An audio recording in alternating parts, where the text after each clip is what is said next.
Ai katolu ni bola ni sami. Kemu ni coba sakata ni na tamata sa tumbu me bakara rawata kiau. Era sa lewe bunga satu membole yau. Era sa lewe bunga sa posataka na longu kakaya. Ena senga sar ni bakambulai koya na kalu. Sela. Ia koi kemu ni coba. Koni sa nongu isa sambai.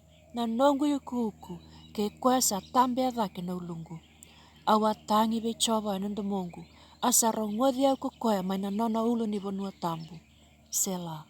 Awandabo no kamode. Awayandra tale ni samaro royau kecoba. Au nasenga ni rere bakira era leun dolu bakatini. Era sabaka boli tiau bakai balu. Ni tu daki coba ni bakambulai au nunggu kelu. Sai kemu ni kaya vitira kedengana nunggu medha ena sui ni balundra. Konisa musulaka na betindra na tamata dha. Savu mai be coba na be bakambulai.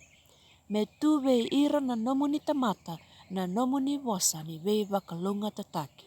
Sela. Amen.